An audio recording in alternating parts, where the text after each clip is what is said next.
नमस्कार दोस्तों, मैं अखिलेश कुमार संगम जैस अकेडमी में आप लोगों का स्वागत करता हूं। आज आप लोगों के लिए एक खुशखबरी है, क्योंकि यूपी ट्रिपलएससी यानी कि उत्तर प्रदेश अधीनस्थ सेवा आयोग द्वारा एक नोटिफिकेशन जारी किया गया है। जो नोटिफिकेशन निकाला गया है जूनियर असिस्टेंट के लिए, जो भर्ती कराई जाएगी जूनियर असिस्टेंट की, उसके लिए नोटिफिकेशन आज 26 तारीख को जारी कर दिया गया है। तो देखेंगे तो ये जो आपकी वैकेंसी निकली है, तो इसकी डेट क्या है, कब से फॉर्म भरा जाएगा, योग्यता आपकी क्या क्या हो जाएगी, एलिजिबिलिटी, ठीक, कौन कौन इसमें फॉर्म भर सकता है, फॉर्म भरवाने का मतलब कि क्राइटेरिया क्या होगा वो तो इन सब की हम लोग चर्चा करेंगे। ठीक है, कौन कौन से प्रमाण पत्र चाहिए इसको हम लोग देख लेंगे। तो जो कनिष्क सहायक मुख्य परीक्षा है, ये बहुत बढ़िया वैकेंसी है। एक बेसिक रूप से एक क्लर्क की वैकेंसी है, क्लर्क टाइप की पोस्ट है। इसका जो पे स्केल भी बढ़िया होता है। तो इसी भर्ती का जारी करने के लिए विज्ञापन जारी किया गया है।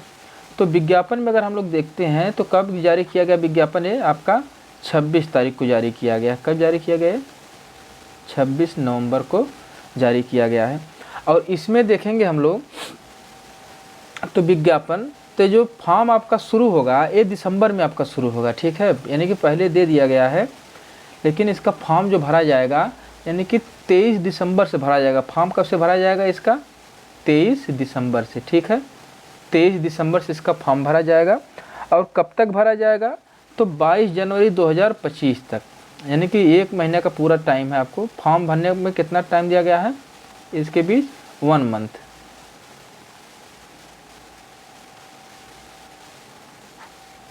ठीक है, 1 महीना आपका फॉर्म भरा जाएगा।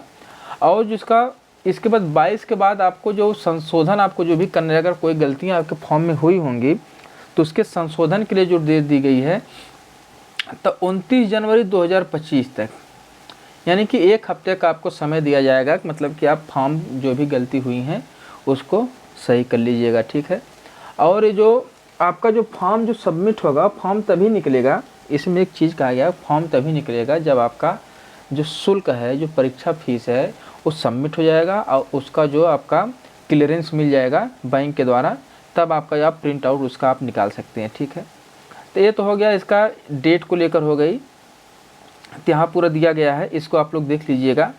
और जो इसका जो भर्ती प्रक्रिया होगी ये पेट पर आधारित होगी। जो आपका पेट परीक्षा होती है, यानी कि प्रारंभिक अर्हता परीक्षा जो होती है, यानी कि प्राइमरी एलिजिबिलिटी टेस्ट, जो 2023 में हुआ था उसी आधार पर होगा। कब?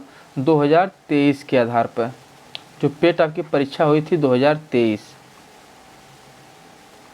ठीक है, इसी के आधार पर भर्ती आपकी भरी जाएगी। और इस भर्ती में पद कुल कितने हैं? तो कुल अगर पद देखते हैं तो 2702 पद हैं। ठीक है, कितने पद हैं? कुल 2702 पद हैं। और जिसमें क्या है कि 2568 जो सामान्य प्रक्रिया द्वारा भराए जाएंगे, और जो 134 आपकी पोस्ट है वो विशेष चयन के द्वारा ये भारत के नागरिकों का इस पर मतलब कि भरे जाएंगे पद। ठीक है, चयन किया जाएगा। तो जो इसका क्राइटेरिया है, जो प्राइमरी एलिजिबिलिटी टेस्ट जो है 2023, इसी के आधार पर आपका ये भर्ती किया जाएगा। और इसका एक कुल जो आएगा पेट का जो स्कोर है, तो ये जो भर्ती का इसका जो भर्ती आपकी है तो इसका कुल कितना गुना बनाया? 15 गुना बुलाया जाएगा। यानी कि 15 गुना अगर निकालते हैं तो 40,530 बच्चों को, यानी 40,000 बच्चों को इस भर्ती प्रक्रिया के लिए बुलाया जाएगा। और उसका बेस क्या हो जाएगा? तो ये पेट परीक्षा 2023। तो अब इसमें जो भी पेट परीक्षा दिए हुए हैं विद्यार्थी, और जिनका मतलब कि स्कोर, आपका जो स्कोर है यानी कि नंबर जो आपका मार्क जो है, जिनका अगर 35 से 40 के बीच में आ रहा है तो ये लोग ज़रूर अपना फॉर्म भरिएगा। कितना? 35 से 40 के भी अंक जितना आ रहा है इनका, तो ये लोग आप लोग भरिएगा। क्योंकि 2023 का जो पेट पेपर हुआ था बहुत टफ हुआ था, उसमें अच्छे खासे क्वेश्चन बना दिए गए थे। तो यहाँ तक मान के चलिए कि 40 तक जिसका नंबर है वो भरेगा, ज़रूर आप लोग भरिएगा, क्योंकि उससे ज़्यादा जाने वाला नहीं है पेट स्कोर का। ठीक है, तो यानी कि इसमें क्या हो गया, एक तो वैकेंसी 2702 कुल पद हैं। आधार क्या होगा? पेट परीक्षा 2023, उसी के स्कोर के हिसाब से शॉर्ट लिस्ट किया जाएगा बच्चों को। और कितना बुलाएगा? वैकेंसी का 15 गुना बुलाएगा। ये आयोग द्वारा ये निश्चित कर दिया गया है। ठीक है, तो आगे देखते हैं। तो इसमें आप लोग अपना देखते रहिएगा। तो इसमें कहा गया है कि आवेदन किया जाएगा, तो इसमें आवेदन आप लोग 2 तरह से कर देंगे। एक तो आप जो परीक्षा दिए हुए हैं उसका रजिस्ट्रेशन नंबर के द्वारा आप लोग करेंगे, ठीक है। और दूसरा क्या हो जाएगा, आपको OTP के माध्यम से, जो ईमेल आईडी और आपका नंबर दिए थे तो उसमें आप डालेंगे तो OTP के माध्यम से आप लॉगिन कर सकते हैं। ये परीक्षा भरने का पूरा दिया गया, अंतिम तिथि दी गई, यही सब है इसमें विज्ञापन में, ठीक है। तो और इसमें जो व्यक्तिगत विवरण है आपका, देखिए यहाँ पर क्या, रजिस्ट्रेशन नंबर, जन्म तिथि, उत्तर प्रदेश का निवासी होने के संबंध में जो डोमिसाइल आपका है, कैटेगरी है, इस प्रकार से लॉगिन आप कर सकते हैं। ये पहला आपका तरीका हो गया, ठीक है। कौन सा तरीका है ये पहला तरीका, ठीक है। दूसरा तरीका अगर हम लोग देखेंगे यहाँ पर, तो OTP के माध्यम से, जो आपने जब पेपर आप लोग दे रहे थे उसमें जो आप लोग मोबाइल नंबर डाले हैं, ईमेल आईडी, उस पर एक OTP आएगा, तो उस OTP के माध्यम से आप लोग लॉगिन कर सकते हैं। तो ये मतलब कि कुल मिला जुला के है। और जो आपका जो भरने का, आवेदन को भरने का जो होगा, आप लोग उसमें नाम अपना सही कर लीजिएगा। उसके बाद करेक्शन के लिए उतना कुछ आपको ज़्यादा गलती मत करिएगा कि बार बार करेक्शन करना पड़े, ठीक है। माता पिता का नाम, अपना प्रदेश का नाम, पिन कोड, जो आपका सर्टिफिकेट 10th का जो सर्टिफिकेट है, मार्कशीट, उसी के हिसाब से आपका सब भरा जाएगा। अब आगे इसमें अगर हम लोग देखेंगे तो फ़ोटो सिग्नेचर आपका रहेगा, ठीक है। ये भी आप लोग सही करेगा। सेल्फ अटेस्ट करना पड़ेगा, क्या होगा, सेल्फ अटेस्ट इसमें करना पड़ेगा आपका रहेगा, ठीक है। आपके द्वारा इसमें प्रमाणित किया जाएगा, ठीक है। और इसमें देखेंगे जो आयु जो है आपकी, फीस वाला फॉर्म जो है, फीस, तो फीस वाला सेक्शन हम लोग देख लेते हैं अभी। तो कितने फीस आपका हो जाएगा, तो ये जो है फीस आपका है 25 रुपये सबके लिए दिया गया, ठीक है। फीस का क्या है, आवेदन शुल्क कितने इसमें हो जाएगा, 25 रुपये हो जाएगा। और मुख्य परीक्षा है तो परीक्षा शुल्क का भुगतान केवल मुख्य परीक्षा है तो शॉर्टलिस्ट किए गए अभ्यर्थियों द्वारा ही अलग से लिया जाएगा, ठीक है। आप लोग इसको आवेदन करिएगा, जब शॉर्ट लिस्ट होगा 15 गुना, तो उसके बाद जो उनका नाम आ जाएगा लिस्ट में, उनके द्वारा फिर से इसका जो भी उसमें शुल्क वो लोग लगाएंगे तो उसको आपको करना पड़ेगा। आप लोग जिसका भी है डालिएगा, 25 रुपये, देखिए बहुत ज़्यादा नहीं है, आप लोग कर दीजिएगा। जिसका 35 से 40 के बीच में है नंबर, कितना, 35 से 40 के बीच में अगर आ जाएगा तो आपका फिर से शुल्क उसका लगेगा, यही इसमें है। और इसमें देखेंगे एक पॉइंट और इसमें दिया गया है, जो स्वतंत्रता सेनानी हैं के आश्रित हैं, भूतपूर्व सैनिक हैं, महिला हैं, दिव्यांगन है, उत्कृष्ट खिलाड़ी अभ्यर्थियों द्वारा क्रमांक 1 से 14 तक उनकी मूल से के अनुसार शुल्क देय होगा। तो ये सब आपका विवरण बाद में आयोग द्वारा किया जाएगा, ठीक है। प्रिंट आप लोग निकाल लीजिएगा और इसको आप लोग रखे रहिएगा। इसको प्रिंट को निकाल के संभाल के रखना है।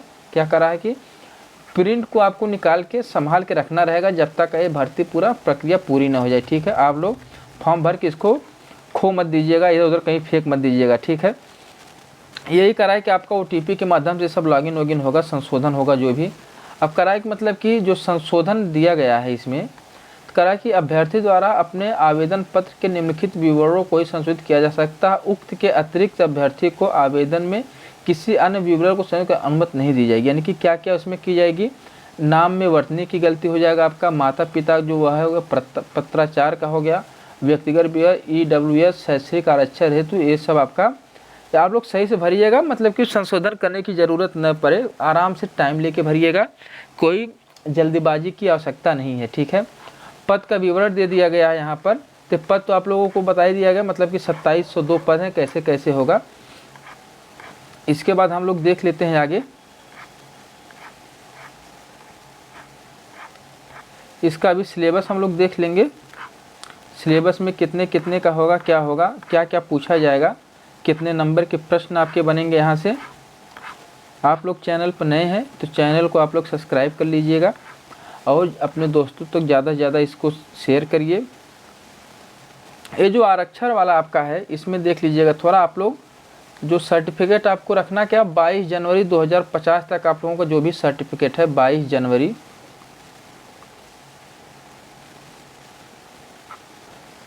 2025 तक आप लोग बनवा के रख लीजिएगा। और जो EWS का है उनका जो आपको सर्टिफिकेट बनवाना है, ये जो अगस्त आपका अप्रैल है, अब मार्च या अप्रैल से आप लोग बनवा के रख लीजिएगा। जिनका नहीं भी होगा आप लोग इसको जल्दी बनवा लीजिएगा। इसमें डेट दिया है कि नहीं दिया है अभी चेक कर लेते हैं हम। नहीं दिया। जो भी आपका EWS के लिए जो सर्टिफिकेट आपको चाहिए, किसके लिए? EWS के लिए, ठीक है ना। तो आप लोग अप्रैल 2024 से लेकर 22 जनवरी 2025 तक इनके बीच का आपका सर्टिफिकेट होना चाहिए। कौन सा? EWS का, ठीक है, क्लियर है। और इसके बाद जो भी और कैटेगरी का है अपना आप लोग सर्टिफिकेट बनवा के रखिएगा। OBC का, SC का, ST का जो भी होगा इसमें आप लोग एक कर लीजिएगा, ठीक है। जो अर्हता क्या होगी ये देख लीजिए। आपको अर्हता इसमें क्या क्या चाहिए होगा। एक तो आपको चाहिए क्या? 12th पास होगा, 12th पास, और उसके समकक्ष होना चाहिए कोई, ठीक है, इंटरमीडिएट के, ठीक है। और इसमें जो और भर्ती प्रक्रिया में जो योग्यता चाहिए क्या होगा? टाइपिंग है।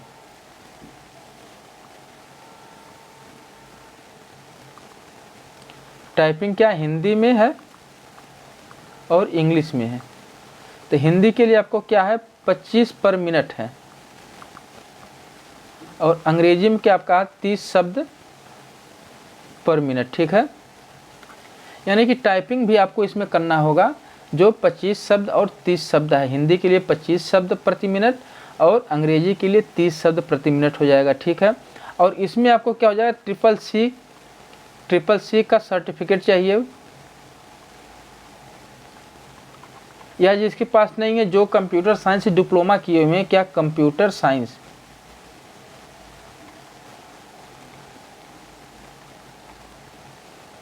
वो भी मान्य हो जाएंगे, ठीक है। और जो NCC वाले हैं उनके लिए भी कुछ छूट दिया गया है। जो NCC किया हुआ है तो वो छूट, उसमें आपको भर्ती में कुछ नंबर का उसमें छूट आपको मिल जाएगा। तो आप लोग ध्यान रखिएगा। जितना भी सर्टिफिकेट है आप लोग इसमें लगा दीजिएगा। यहाँ पर देखिए, प्राधिक सेवा में न्यूनतम 2 वर्ष की सेवा की हो और NCC राष्ट्रीय कैडेट कोर B प्रमाण पत्र जिसको प्राप्त हुआ उसको कुछ इसमें नंबरों की छूट मिल जाएगी, ठीक है। अब आयु देख लेते हैं। आयु जो भर्ती इसमें की जाएगी, आयु कितना हो जाएगी? 18 से क्या हो जाएगी? 40 वर्ष। क्या है आयु कितना इसमें है? 18 से 40 वर्ष इसमें है। और जो सरकार द्वारा जो छूट दिया जाता है अनुसूचित जातियों के लिए और अनुसूचित जातियों के लिए, OBC के लिए जो भी छूट दी जाएगी वो आपका इस पर लागू रहेगी, ठीक है। जितने साल की छूट मिलती है, ठीक है। चयन का आधार क्या होगा इसमें आप लोग देख लीजिएगा। चयन आधार एक तो आपका क्या हो जाएगा? जो शॉर्ट लिस्ट किए जाएंगे बच्चे उनका मुख्य परीक्षा होगी, क्या होगी? मुख्य परीक्षा। और ये परीक्षा जो जी MCQ होगी, यानी कि ऑब्जेक्टिव टाइप की हो जाएगी। और दूसरा इसमें क्या हो जाएगा? टाइपिंग। तो इसी के हिसाब से आपका 2 चरणों में इसको किया जाएगा। एक तो परीक्षा कराया जाएगा और दूसरा टाइपिंग किया जाएगा। उसी का आपका जो क्या है मेरिट आपकी जारी की जाएगी, ठीक है। यानी कि चयन प्रक्रिया हो जाएगा। और इसका अगर हम लोग देख लेते हैं क्या सिलेबस, आइए सिलेबस देख लेते हैं। ये देखिए सिलेबस आपका ये है, यहीं तक हमको देखना है। यानी कि टोटल क्या हो जाएगा? 120 मिनट का पेपर होगा। कितने का? 120 मिनट। प्रश्न हमारे कितने रहेंगे? यहाँ पर 100 प्रश्न रहेंगे, ठीक है। 120 मिनट क्या हो जाएगा? 100 प्रश्न। अब क्या, जो पहला भाग आपका हो जाएगा हिंदी का आ जाएगा। हिंदी और लेखन योग्यता कितने नंबर का आएगा? 30 प्रश्न आएंगे, 30 नंबर का, ठीक है। और सामान्य बुद्धि परीक्षा यानी कि रीजनिंग का आपका कितना हो जाएगा? 15 क्वेश्चन हो जाएगा। और सामान्य जानकारी यानी कि GK हो जाएगा, जनरल नॉलेज, आपका 20 नंबर का हो जाएगा, ठीक है। और कंप्यूटर से आपका पूछा जाएगा 15 नंबर। और उत्तर प्रदेश यूपी स्पेशल का आपका कितना हो जाएगा? 20 नंबर का पूछा जाएगा। उत्तर प्रदेश से संबंधित जो भी है, नदी नाले जो भी हैं, आपको यहाँ से 20 नंबर का आपका पूछा जाएगा, ठीक है। और इसमें जो है 100 क्वेश्चन रहेगा 120 मिनट में। और इसमें देखिए एक इम्पॉर्टेंट चीज़ आपको ये आप लोग देख लेंगे क्या, ये जो नोट है इसको आप लोग स्टार बना के देख लीजिएगा। तो उपर्युक्त परीक्षा तो नेगेटिव मार्किंग ऋणात्मक अंक दिए जाने का प्रावधान है, जो कि सही प्रश्न के अंकों का 25%, यानी कि 1/4। नेगेटिव मार्किंग कितना है? 1/4 है, यानी कि 25%। यानी कि इसमें परीक्षा में निगेटिव मार्किंग होने वाला है जो 1/4 होगी। ठीक है, तो इसको आप लोग ध्यान में रखिएगा। तो ये तो हो गया इससे नोटिफिकेशन से संबंधित जो भी हमारे थे इसमें हो गया। और इसका अगर देखा जाएगा तभी पूरा सिलेबस को तोड़ के भी हम लोग देख सकते हैं, तो उसको बाद में किया जाएगा हम लोग इसका। और पिछले वैकेंसी का इसका जो प्रीवियस कट ऑफ है इसके बारे में भी हम लोग देख लेंगे। ये सब देखिए प्रमाण पत्र के लिए दिया गया, आप लोग इसमें देख के अपना प्रमाण पत्र जल्द से बनवा लीजिए। और जो फॉर्म आपको भरा जाएगा 23 दिसंबर से भरा जाएगा, तो इसके लिए आप लोग एलिजिबल हो जाइएगा। ठीक है, तो आज इतना ही, फिर मिलते हैं इसके बारे में। और भी जो भी सूचनाएं आएगी सरकार द्वारा, जो आयोग द्वारा जारी की जाएगी, उस पर आप लोगों तक पहुंचाया जाएगा। आप लोग नए हैं चैनल पर उसको सब्सक्राइब करिए और हमसे जुड़े रहिए, क्योंकि जो भी नोटिफिकेशन आएगा उसके बारे में सब जानकारी आपको यहाँ पर उपलब्ध कराई जाएगी। नमस्कार दोस्तों, धन्यवाद।